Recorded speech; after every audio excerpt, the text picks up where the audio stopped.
Perfeito. Quer dizer, na realidade é dar um suporte para que ele possa realmente, no momento difícil, ter estrutura para passar por tudo isso. Né? Galgar a condição de excelência na profissão. Perfeito.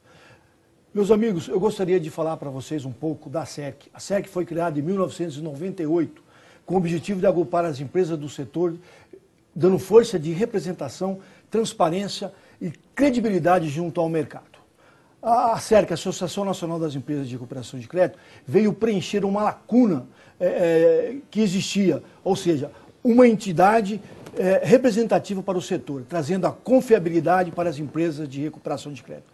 Procurem a SERC, filiem-se à SERC. Engenheiro João Márcio, eu gostaria que o senhor me dissesse para mim o que representa o setor de engenharia no PIB brasileiro. E se há algum recurso para o CREA melhorar a questão do ensino de engenharia voltada para os cursos no Brasil. Não basta eu citar aqui um percentual do PIB que ocupa a engenharia. Vamos fazer diferente. Vamos levar o nosso audiente a raciocinar conosco e observar. Veja esse ambiente. Tudo aqui é engenharia. Você sai na rua, pega o seu carro, é engenharia. Você sai na rua, engenharia. Estrada, engenharia. Aeroportos, engenharia. O que no mundo ocidental não é engenharia? Só os serviços de saúde, os serviços de advocacia, os serviços de forma geral, mas que ocupam os instrumentos da engenharia. Lá no escritório de advocacia, tem lá o computador, que é engenharia. Tem lá o escritório, que é engenharia. Na sala de cirurgia, também, tem uma mesma coisa. Que é engenharia. O hospital é engenharia. Né? O centro cirúrgico, a lavanderia. Né? Ou seja, ela está no PIB de um modo total. Eu posso te afirmar uma coisa. Na minha apreciação, 80% do PIB é engenharia. Da forma como o senhor colocou, Por exemplo, acho que até mais. Né? Você veja bem, você vai lá, pega a agricultura. Está lá o engenheiro agrônomo. Verdade. Ele está com um trator. O que é? Engenharia mecânica. E produziu o trator. Opera, agricultura. Né? Põe a semente. Pega o agronegócio. Né? Ou seja, então é uma profissão muitíssimo importante para ficar, tá certo, atrasada no seu caráter institucional, como está até hoje o CREA. Tá certo. Merece um apoio maior e muito mais incisivo no sentido de valorizar o profissional. Uma dedicação de todos os engenheiros, todos os profissionais, para essa mudança que nós temos que operar. E veja você, eu faço questão de ressaltar que o movimento Recriar o CREA não é movimento de oposição, tá certo? Ele poderá vir a apoiar um candidato pela oposição. Se a situação não compreender que é um momento importante no Brasil hoje fazer essa adaptação. Mas o que nós propomos tem nada a ver com os atuais dirigentes lá. Entendo. Nossa proposta é institucional, para voltar a profissão para as necessidades do país e do mundo hoje. Hoje. Se nós ocupamos 80% do PIB, tudo aquilo que nós revolucionarmos na produtividade, nós estamos fazendo no país como um todo. Na realidade, o Recriar o CREA é valorizar o engenheiro no sentido literal da palavra, ou seja, ele está em todo o segmento da sociedade brasileira. Exatamente. Então ele merece uma atenção melhor e ninguém mais do que o CREA para poder trabalhar essa ideia, não é isso? Exatamente, porque foi o órgão que foi criado para regulamentar a profissão. E nós temos vistos que nós temos várias escolas de engenharia, mas algumas escolas ficam, como a grande maioria no Brasil, de escolas que não visam o fortalecimento do profissional. Visa, sim, uma indústria, um negócio. Como o Recriar o CREA tem uma visão ou tem um trabalho voltado para isso, no sentido de valorizar o curso de engenheiro? Basta termos um raciocínio muito simples. Banco. Você tem bancos ótimos e bancos ruins. E o governo tem que estar fiscalizando todos. Né? Se você for no Bradesco, lá na Cidade de Deus, lá existe reservado lugar para 12 carros, que são para funcionários do Banco Central, que todos os dias vão ali para fiscalizar. O Banco Central exerce uma fiscalização muito grande sobre todas as atividades financeiras. Verdade. Assim tem que ser em todos os setores. Quando, por exemplo, o Estado concede a uma construtora ao exercício dessas concessões rodoviárias, mas o Estado não pode eximir-se da fiscalização, do acompanhamento. Da mesma forma são as escolas de engenharia. O Estado tem que acompanhar o desenvolvimento dessas entidades, instituições, a produção delas, a estrutura delas. Vou lhe dar um exemplo. Eu estudei na Inglaterra em 1971 e lá, juntamente com o curso que eu fazia na Bolsa de Estudos, eu fazia um curso de inglês à noite, eram 2 noites por semana que eu dedicava a estudar, me aprofundar no inglês.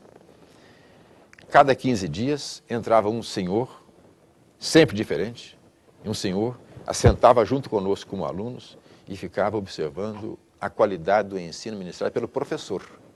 E tratava de uma escola particular, não é uma escola de governo. Ou seja, você tem que acompanhar.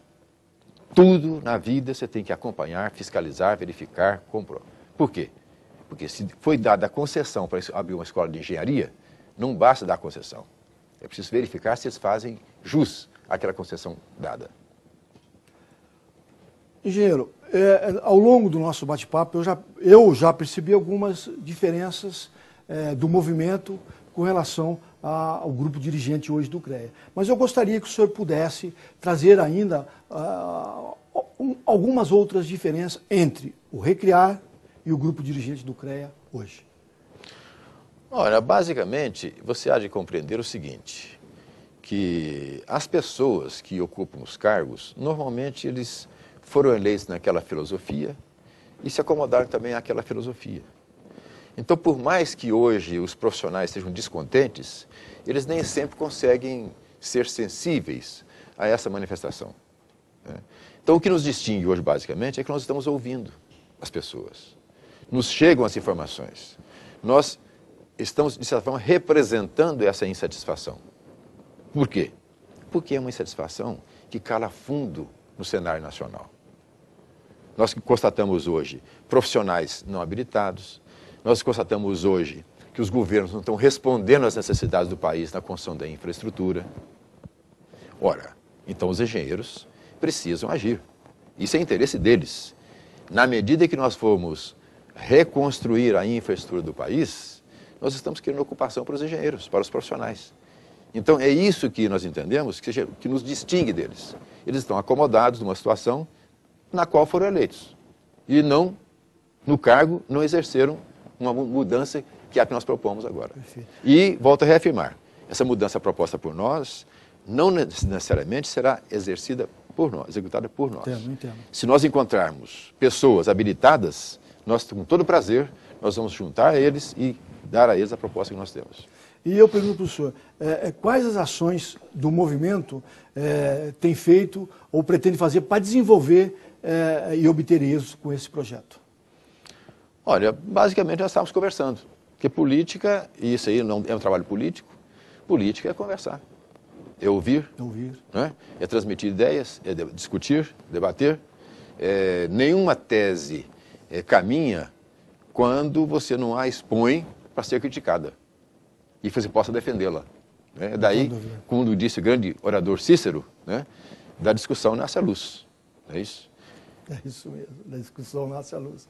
E felizardo daqueles que realmente se propõem a conversar e transigir, não é verdade? Porque realmente a gente encontra o consenso. E onde tem um consenso, a gente faz maravilhas. E ninguém perde por apresentar suas ideias, em hipótese alguma.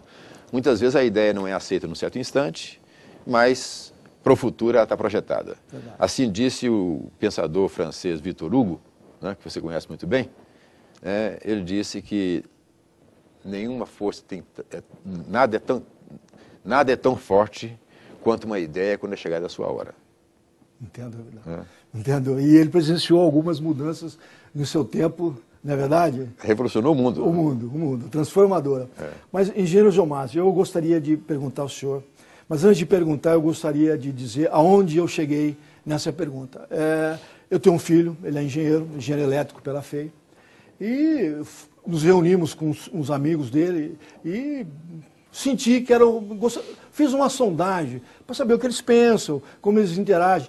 Tudo jovem ainda, não tem uma visão ainda de longevidade, estou muito mais focado neles no hoje, sabe? Querem ganhar bem, tem uns que ganham bem mesmo, aquilo que o senhor falou, o engenheiro hoje está voltando a ser valorizado, tá certo? Mas ainda falta, às vezes, uma ideia de consenso, uma ideia de conjunto. mas arrisquei algumas perguntas. E uma delas eu trouxe para o senhor, para saber o que o senhor pensa e o que o senhor acha dessa ideia deles. Eles disseram para mim o seguinte: por que o que o senhor pensa, na realidade, o que o senhor pensa com relação a uma prova técnica para o engenheiro recém-formado? Porque eles dizem o seguinte, tem engenheiro com número suficiente para trabalhar, mas ainda tem demanda, ou seja, tem engenheiro que não é capaz, no entender deles, para exercer certo tipo de profissão ou certo tipo de atividade dentro do segmento da engenharia. Uma prova técnica, no pensar deles, poderia estar suprindo essa demanda. O que o senhor pensa disso? Olha, essa questão tem sido frequente por aí. A gente ouve muito. Porque você sabe, nesse movimento nós estamos conversando muito com os profissionais.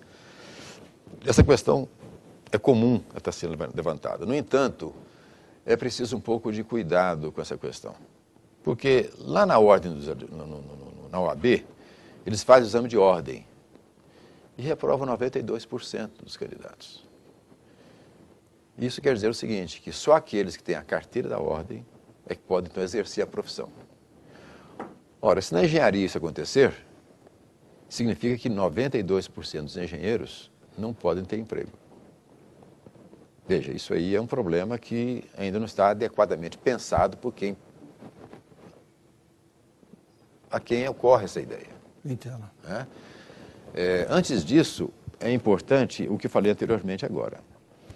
O CREA precisa exercer uma fiscalização, um acompanhamento muito próximo das escolas de engenharia, para que elas tenham um nível mínimo de padrão. Feito isso, e a partir daí, é que eu acho que possa se pensar numa coisa desse tipo, um exame de ordem. Até porque, exigido um certo padrão, e o Ministério da Educação não mais conceder àquela faculdade o direito de ensinar engenharia, pelo fato de não atingir o padrão, já nem precisa mais da prova técnica. Entendo. Veja você, o curso de engenharia é um curso pesado para os jovens, porque é um curso pesado para o jovem em si estudar engenharia. De outro lado, para as famílias. Por quê? Porque enquanto o jovem está na faculdade, as famílias não podem contar com a renda que ele possa ter. De outro lado, é um curso pesado também para o Estado. Não só as escolas públicas, mas também as particulares. Tem suas benesses aí que o Estado concede para o ensino de engenharia. Isenções fiscais, bolsa, questão previdenciária, etc. Então, veja, o curso de engenharia é um curso caro, para depois, numa mera prova técnica, você impedir que o aluno vá trabalhar na profissão. Veja, o curso de Direito é um pouco diferente. O curso de Direito é um curso que as pessoas trabalham meio período, estuda meio período apenas. Então, se por acaso ele está fazendo o curso e precisa trabalhar, ele pode trabalhar meio período. Então já não faz tanta falta na família.